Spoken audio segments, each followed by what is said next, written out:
This is my camera. Let me know when you're ready. This is Max. It still has its extremes to it at the same time. And I feel like it could definitely be motivational. Because, hearing it made me want to get on my I ground. just wanted to be okay. I just wanted to have a decent job. Yep. To be able to get an Escalade and a condo. Right. Like, what can I do to have time and money? Because outside of college, right? So my resume is crap now. Right? And I got an eviction. Good evening. Welcome to Triggs Table Talks, where I bring some of the hottest participants, guests known in podcasting. So today I have a very special guest. Like I say, all my guests are very special. I have Jermaine Jones, entrepreneur, real estate investor, Urban Golf Board weekend board member. And with that being said, we didn't forget, a massive entrepreneur, multiple chains of businesses. So without being said, welcome, Jermaine. Welcome to Triggs Table Talk, brother. Thank you, brother. I appreciate you for having me. And happy belated. Hey, appreciate it. Appreciate you're celebrating. Yeah, man. And I'm just happy to be here, man. Man. I remember proud of you too. I appreciate that, man. I remember having discussions with you during the Urban Golf weekend. Clinics and stuff like that, getting to know you. Shout out to Cliff, and those guys. And hearing your story, and I was like, bro, I got to have you on the podcast. We talked about that this summer, right? Months ago, because I just felt like your story is so relatable, yet it still has its extremes to it at the same time. And I feel like it could definitely be motivational. Because hearing it made me want to get on my ground. Like, man, I'm not doing enough. I'm not doing enough, man. So, before we jump into, the intricacies of that, you know what I'm saying? Can you just tell us, where you from and, you know what I'm saying, kind of your upbringing or whatnot, your foundation? I'm from Orlando. Yep. Born and raised, which is crazy because if you ever go to Orlando, most people that live in Orlando are not from there. Right. They're from everywhere else, especially from New York. I don't know. Orlando is like the New York hub when people are trying to escape from up top. They all come to Orlando, but I'm a native, born and raised there, grew up, 2-parent home. 7 brothers and sisters, big family. All grew up together. Came up in the hood like most of us do. And I'm just in love with everything that happened on the way up here, man. I don't regret anything. And my upbringing, my family was very, very loving. We're very, very close. Gotcha. Super tight-knit family. And a lot of them are actually in business with me now today, too. That's awesome, yeah. And then went to school at Florida State, FSU, got my degrees, marketing and finance. Okay. And then came back home and got it popping. All right. So you went to FSU, you came back to Orlando. Yeah. So when you got back to Orlando, what was the plan once you left FSU to get back to Orlando? What were you doing? Were you interning somewhere? Were you just applying for jobs? How'd you get on your feet? So it's crazy because I actually interviewed with Coca-Cola for a sales job. Mm-hmm. Flew out to Cali, did a 3-day interview process, really cool experience. And then got offered the job, but I hadn't graduated yet. And I did not know that they were looking for people who are ready to work now, ready to enter the workforce now. Right. So because I wasn't ready, they kind of put me on the back burner, right? And then that caused me to go to the registrar when do I graduate? And they're like, brother, you've been done.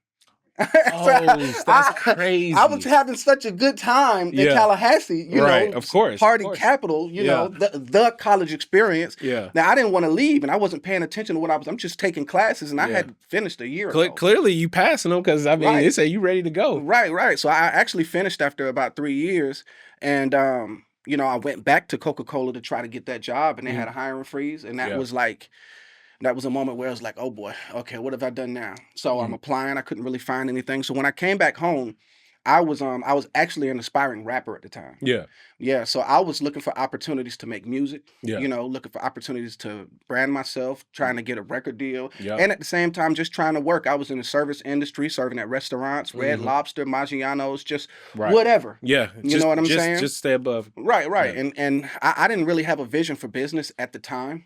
Although I did have the skills, I was always who I am, right? Who I needed to be.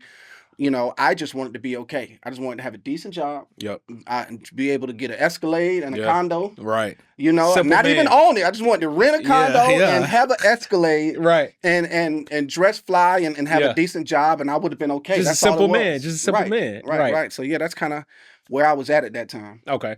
And so that goes on for a while. So when did you, I would say, not necessarily hit your big break, but get to the point where, not where you are now, but like those first steps, like kind of getting into, entrepreneurship and looking in, possibly the tax business? So I think my first steps in entrepreneurship, well, I've always been a hustler. Right. As a kid, I was hustling. Like there was a golf course that was near our house.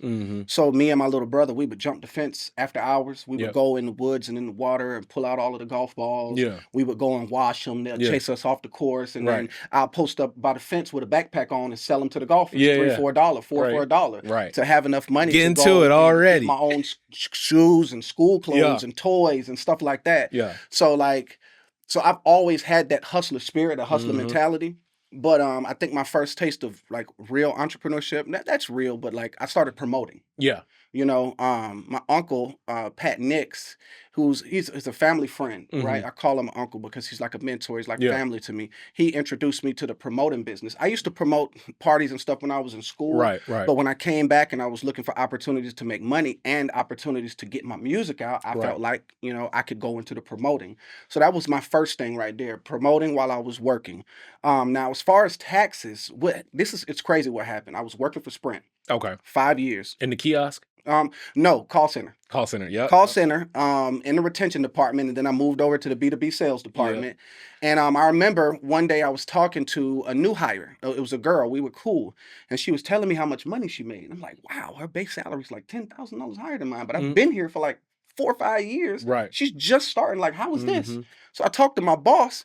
And he's telling me, when we hire someone from the outside, we got to pay them market value when you were a transfer. So it doesn't work the same. Yeah. I'm like, well, my numbers say I should be getting paid as much as she does. So hook me up. Long story short, got cheated on the raise. Right. And that's when I realized that, wow, these people don't love me. They don't care about me here, right? Because I had grown quite fond of my boss and my GM and everybody there, and it wasn't necessarily their fault because they don't have all the power. But I was like, man, this they don't love me here, right?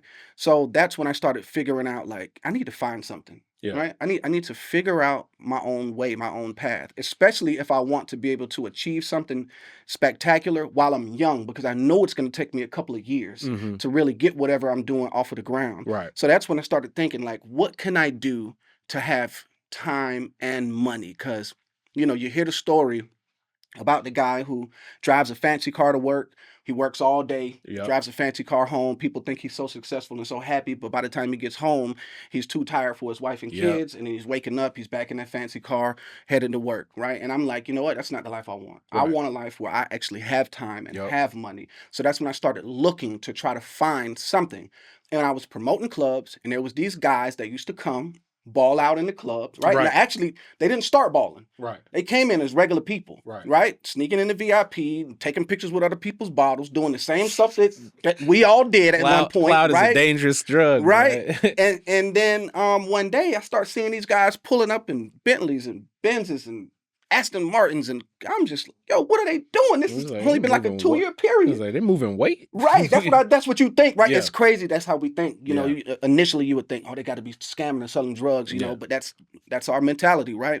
But it turns out they were doing taxes. Okay. And that's when the light bulb went off. Bing. Oh, there's something out here. So I met one of the guys, spoke to him, talked to him, and he offered me an opportunity to go do taxes. But the opportunity was out of state. And he had a training that was about to start in 3 weeks. And if I didn't make it, then I would have had to wait till next year. Okay. And at that point, I was at my peak frustration. I was so desperate to leave that I basically abandoned my job. Yeah. I cashed in my 401k. I cashed in all of my PTO, sick time, and just never showed back up so that I can keep getting money while I was going through the training. Right. At the time I was rooming with a friend who also went to do taxes with me, was working at the same job. We both left together. I paid my last month rent. He didn't pay his. I got an eviction on my credit. Oof. So now it's like, okay, I've just burnt the only job I had outside of college. Yeah. Right. So my resume is crap now. Right. And I got an eviction. And in Orlando, they had their eviction laws so bad, like nobody will rent to you. You cannot rent if you have an eviction, right? Unless you get a private owner that just is partial to you. So I knew I put myself in a very bad situation, but I felt like if I could achieve even a quarter of the success that it looked like these guys had, then I can figure all of that out on the back end. Exactly. So that's when I dipped, went to Atlanta to run that tax office. And working for somebody else, sleeping on a mattress on the floor, living out my suitcases for months, no internet, no TVs, no furniture in the house, just boxes of marketing material, and me in a place where I didn't have any friends and family, and that's how it all started. Sheesh, man, that had to been lonely. That had to been like one of those moments where you'd be like, oh man, did I make the right decision? I cried. Oh man. I remember pulling up to that house in my V6 Mustang, right? Which at the time was already a month behind on the note. I was trying to keep everything that I could to myself to make it through these times. And I was like, what did I do? What did I do? My life. My parents were on me like, dude, you're messing up your life. Right. My daughter's mom at the time was giving me flack and eventually ended up into her basically kidnapping my daughter. I didn't see my daughter for 6 years. That's rough. Which is a whole nother story, right? So I'm dealing with that while I'm going through this. The personal issues on top of the professional issues. My gosh. So man, there was a lot of regret, and I had to get myself up and drag myself to that office every day to go and work. And my office was off of Old National and Godby Road, which is South Atlanta, in the hood, the slums. Right. In a trailer where in the unit where Old Wick office was. No signs on it, no signs that say taxes, no pretty, just the cheapest furniture, fold out chairs. Right. I almost felt like, I got set up. They got me. They got me. Set up. They got my God. I left everything I know, all my protection and just out here. Yeah, man. And that was like, that's how I learned the business. Oh my gosh. First of all, if you like this type of content, you should click, like, subscribe. You definitely got to hear Jermaine's story. We just getting started. We ain't even touched on the good stuff yet. Because where it's darkness, sometimes the prettiest of pictures are painted with the darkest of colors. And that's what we have today. Remember to click, like, subscribe to this YouTube. Also, we have some great specials going on. If you're trying to get a BBL, mommy makeover, any surgical procedure by me, remember your consultation is completely free.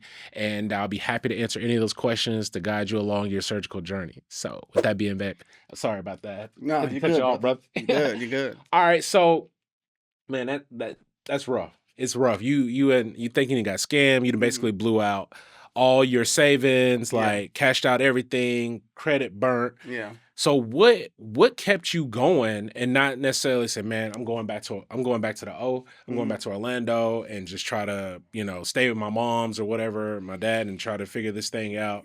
Like, or really just kept you focused like outside of the personal stuff with your daughter and stuff like that. Like, 'cause that's a lot, man. That's the type of stuff you're supposed to be in therapy for, trying to learn how to cope with. Yeah. It is. And honestly, that's kind of where I derive my value from. Just knowing that a lot of the things that I went through would break the average person, but they didn't. And it actually helped me to build character, resilience, stuff like that. And if somebody ever asks me why I think I'm all that or why I think I'm special, is that it's never about materialistic things, but I was too embarrassed to go back to my parents. No, I understand. I was ashamed.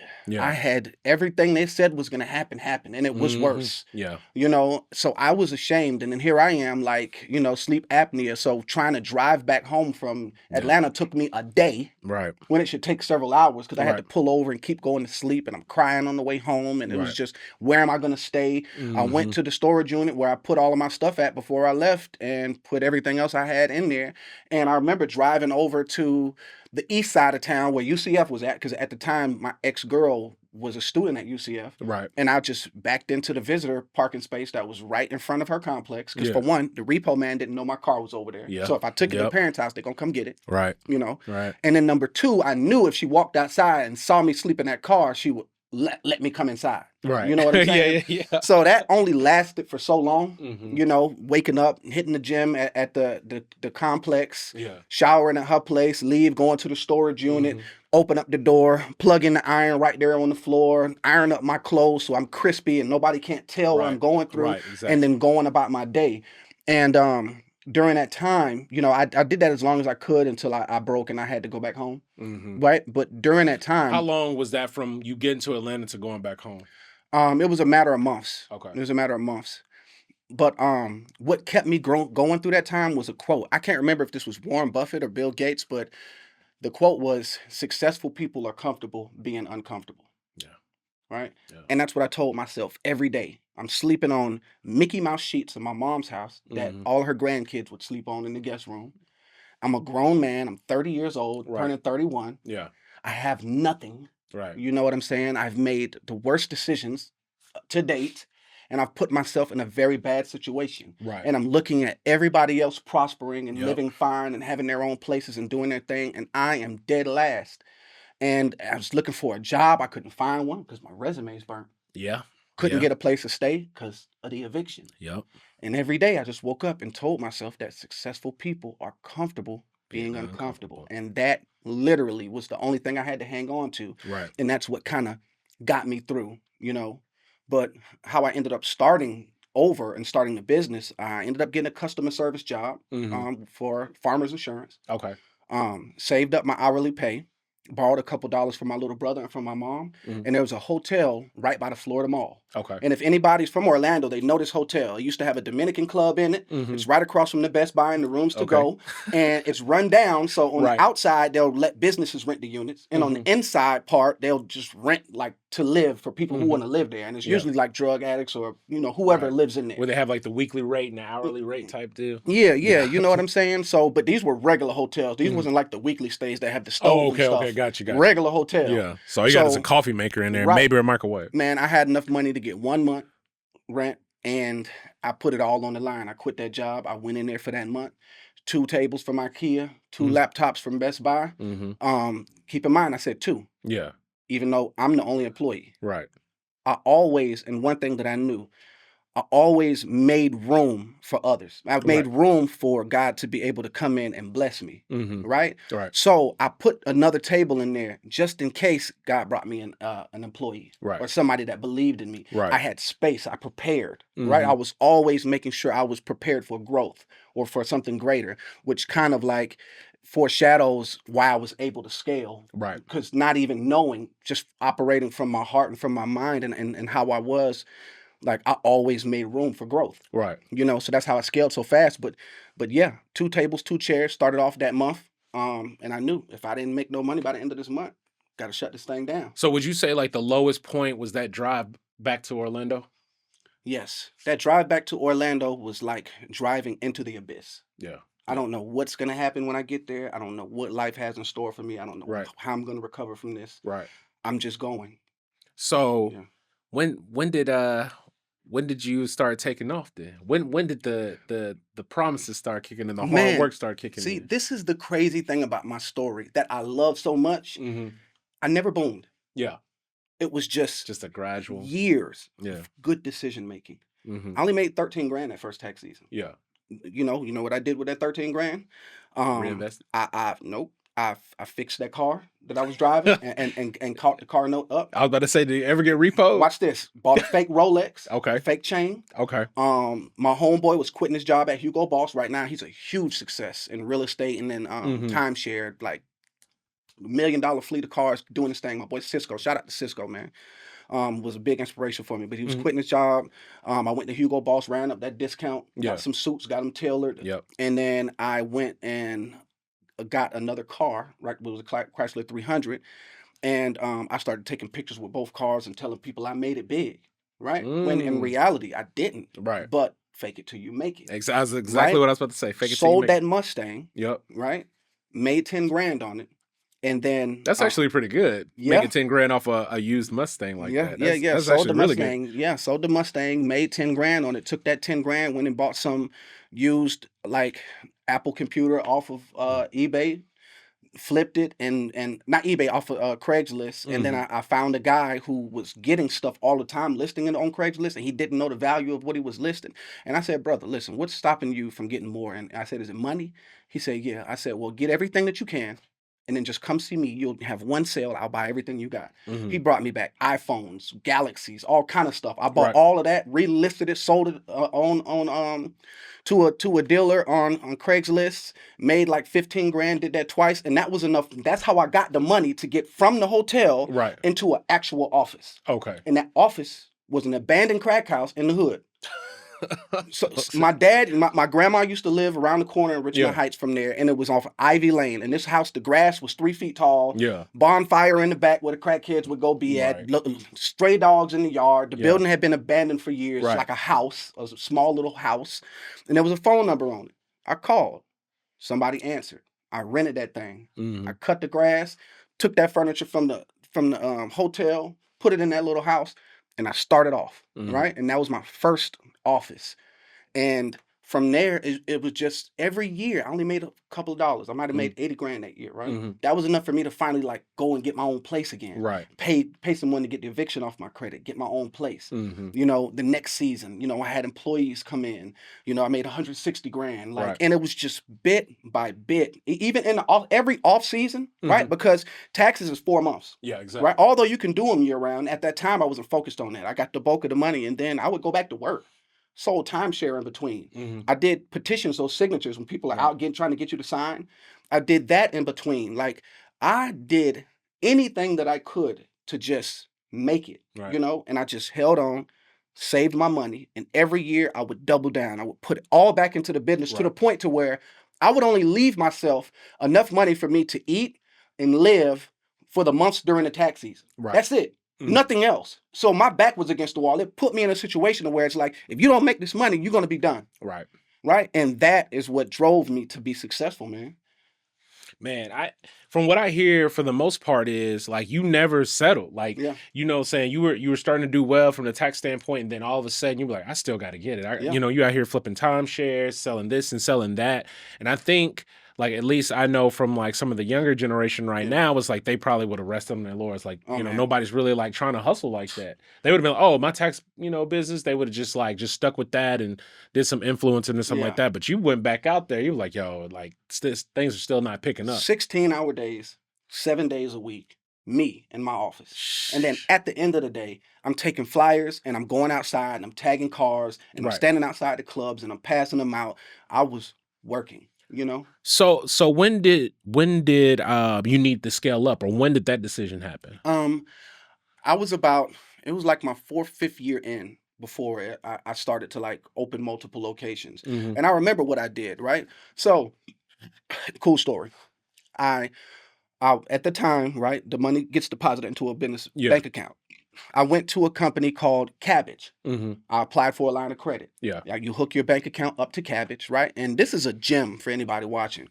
Hooked my bank account up to Cabbage. They said I qualify for X amount of dollars for a line of credit, right? Okay, cool. So I went to Fundera. I went to Blue Vine. I went to PayPal. And I see what I qualify for all of them, right? I got a better offer. I took that back to Cabbage like, this company is offering me something better. Can you guys do better? They gave me a better offer. I created a bidding war between the companies until I got what I wanted, the interest rate I wanted and the amount of money that I needed. I took that line of credit. I opened up 2 more tax offices. I paid that back in 30 days. And then from there, I never looked back. I think that was the season that I made like $700-something thousand, right? Sheesh. And we're talking a 4-month period, right? Now, keep in mind, too, during this time, I had wrecked the Chrysler 300, so I have no car. I was borrowing my girlfriend's car and my little brother's car. It was an old Chevy Traverse that had roaches in it. I bombed that car 3 times, bro. Trying to get rid of them roaches. I remember going on a date one time in that car, and a roach was like by the seatbelt back there, and I had to hit the roach. You know what I'm saying? So she wouldn't see it. So she wouldn't see it, like, because I know she's gonna go crazy if that thing climbed down that seatbelt. Like, you got roaches in the car. right. Living in an apartment in Metro West, right? Which is like halfway between the hood and the suburbs, and 2-bedroom apartment. But my cousin Podgy's living in there. One of my little mentees, Jeff, is living in there. Our other boy Brandon is living in there. And then at one time, our friend Big Bird, that's what we called her. She was living in there. We're all sharing this space.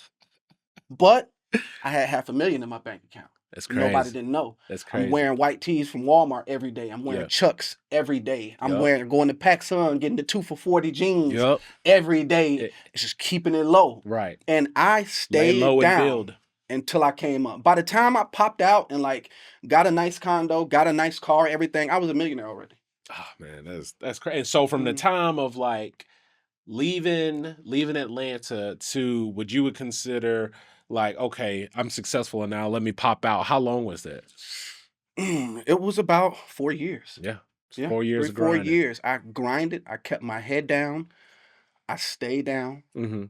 I did not listen to any distractions. Like I worked. I had a vision. I had a goal for myself, right? And the crazy thing about vision is as I was walking in my purpose, the vision became to get clearer and clearer and bigger and bigger. In the beginning, I didn't see myself owning a bunch of tax offices, right? I just wanted one. Yeah. And then once I got to one, I'm like, oh, I could probably do 2 or 3. I'll be okay. And then once I got to 5, I'm like, well, I could probably get to 10. I'm sure like once you hit that second one, you was like, oh, this wasn't as bad as I thought it was gonna be. I can run another one. You can run another one. Because I'm sure like because sometimes you have like that mental blocking, like, I don't know, man, trying to open up another one. And you know what I'm saying? That's probably a lot of work. And then probably after you did that first one, that second one, you were like, oh, this ain't bad. Right. Yeah. Exactly.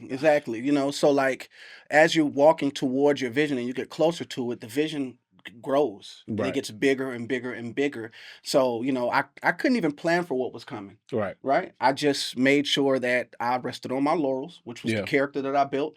I tried to do good business. And then I was just open for whatever God brought my way. So what are some of the things you like about like owning tax offices versus like, you know, some of the other things you've done or some of the other things that you know people are into that you like about your own profession or your own entrepreneurial achievements? The tax business will give you the greatest lifestyle you could ever have. The tax business will give you the best lifestyle you could ever ask for. We work for 4 months and then we're done for the year. We're done. Right. I'm at the point now to where I don't work in the business, I work on the business. So I don't actually have to do taxes. Yeah. I don't have to be in the office. You know what I'm saying? So, you know, I could literally run my whole business from my phone and my computer anywhere, right? You're all about just getting the brand out and building new offices. You're not on strategic partnerships. You're not on the daily marketing schemes. Affiliates, bringing in affiliates, stuff like that to grow the business, to grow the footprint. But, you know, the lifestyle it provides is amazing, man. I don't miss a moment with my kids. Oh, that's I beautiful. get to be at every parade at school, every brunch with daddy, like every event that goes on, I'm there. My family, my parents, I get to spend time with my parents. I get to spend time with my family. When I need to do self-care, I can go and care for myself. I can do everything that I want to do and that I need to do. And I have so much time to vacation and reflect and relax and get into fitness and get into my spirituality and everything that means something to me. You know, network, develop new relationships. Just it's all a beautiful thing, man. And like that lifestyle, you can't get it anywhere else.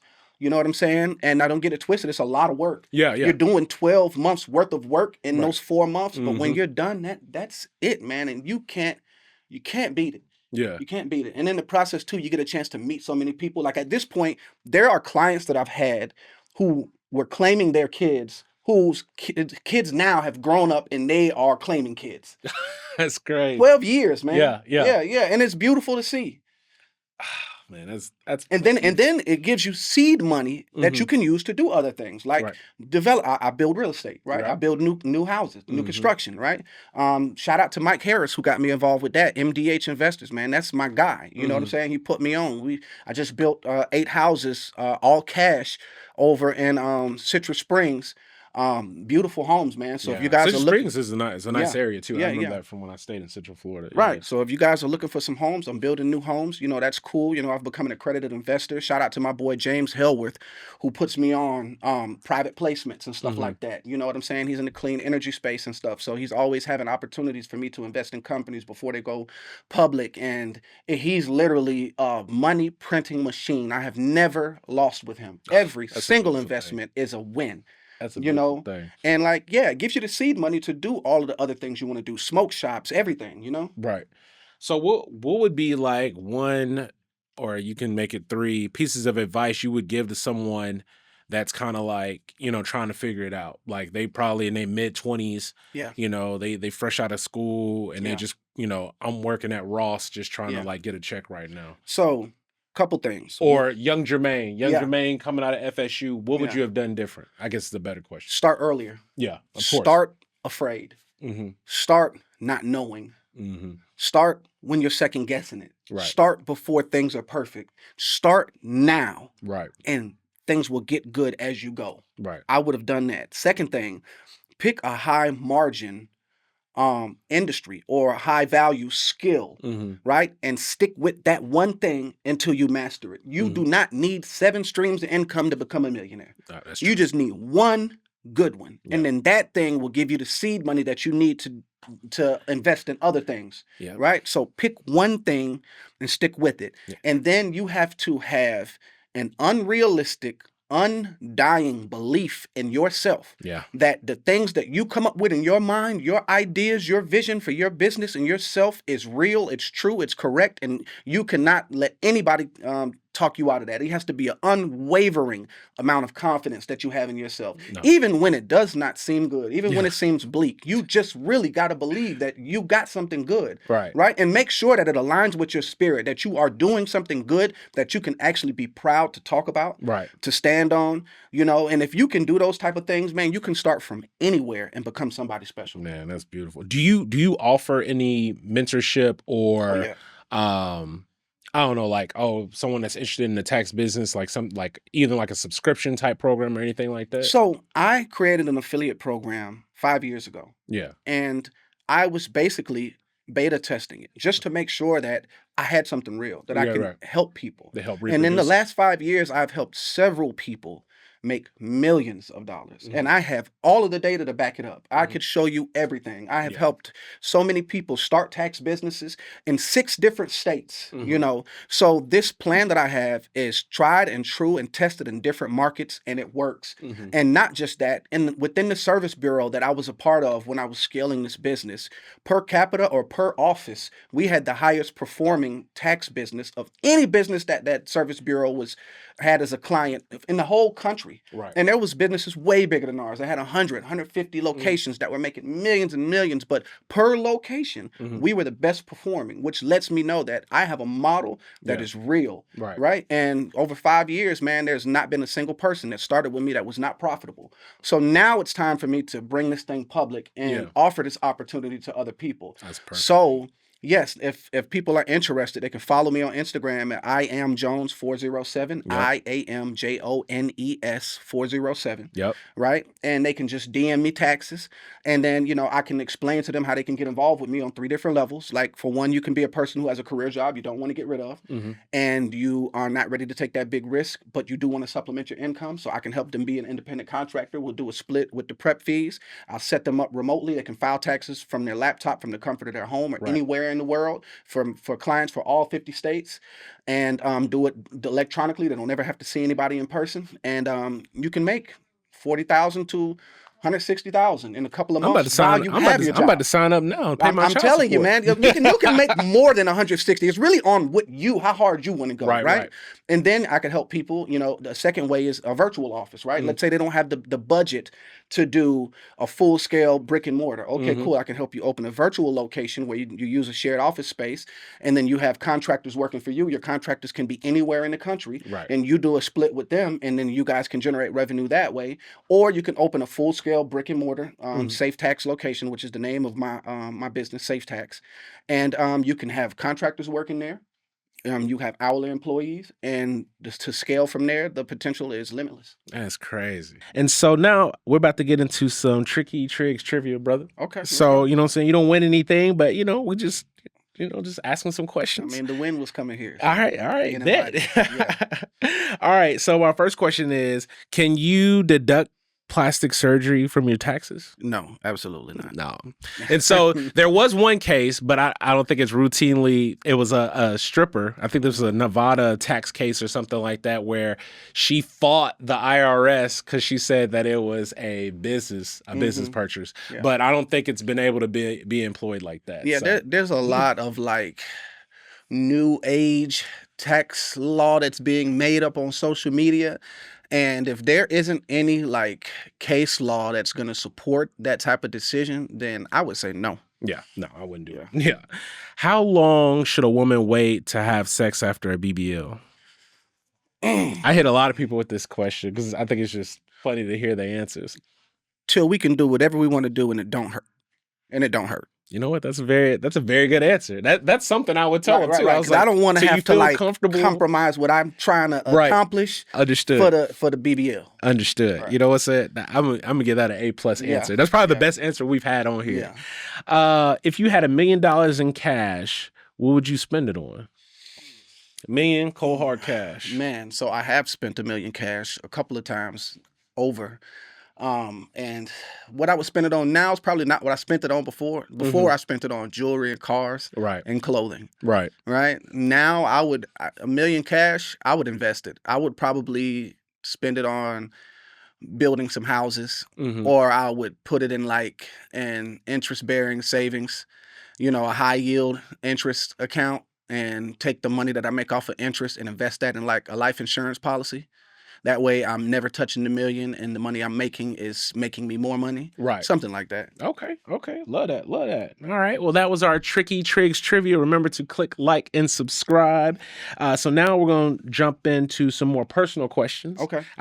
I wasn't afraid to kind of ask these because I know like from your stories on your IG, you kind of dive into some of these relationship type of topics and stuff like that. Yeah. So I would say the first question is, so what attributes in the opposite sex are attractive to you? Oh man, it can be both physical and mental, or intangible, I should say. Well, I mean, rule number one in 10 rules of dating is there must be physical attraction. Okay. So you don't like the Love Is Blind show? I like natural beauty. Okay. Right, real eyebrows, real edges, skin the same color everywhere, real teeth. Like, I like real natural beauty. Like, it does not matter how good you look when you put all your makeup on and your wigs and everything like that. If I don't like what it looks like baseline, then I am not attracted because my kids can't inherit that wig. Right. You know what I'm saying? Or them lashes you put on or any of that stuff. So, like, that's the first thing.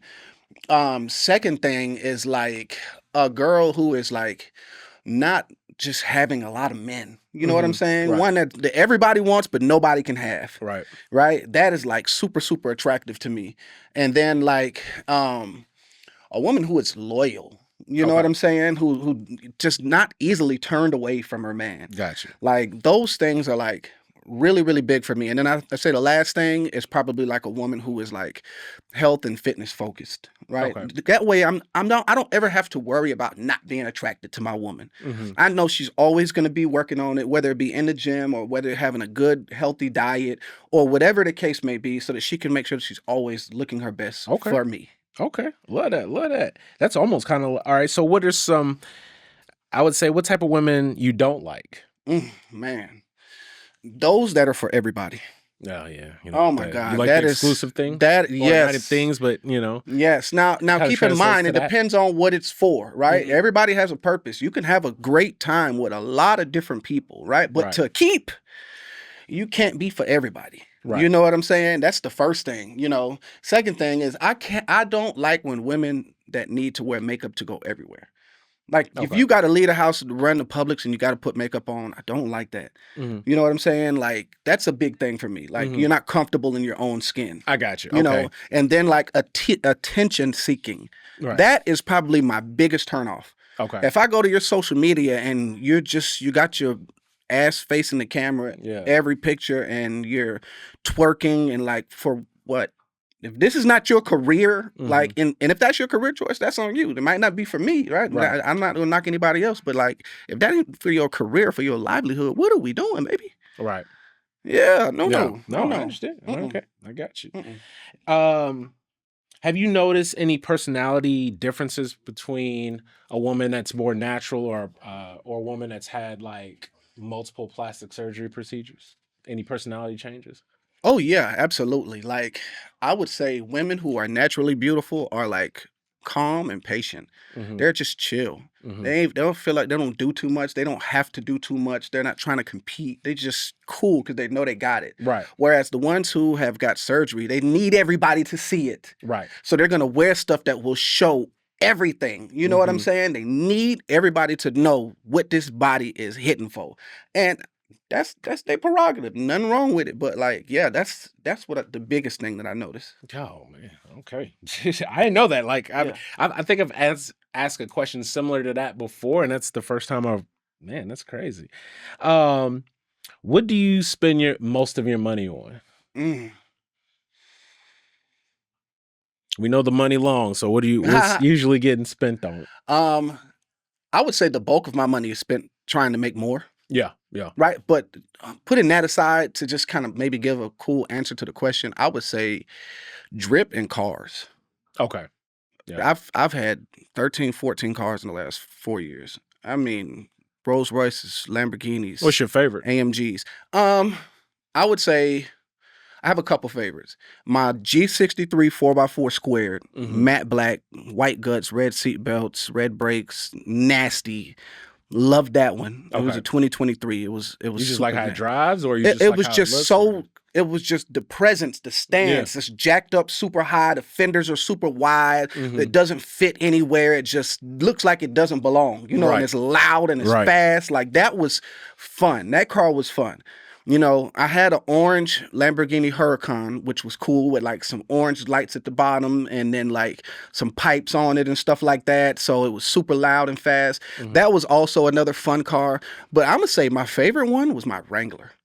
I had the hardest Wrangler. I like my Wrangler versus everybody. Okay. My Wrangler was crazy.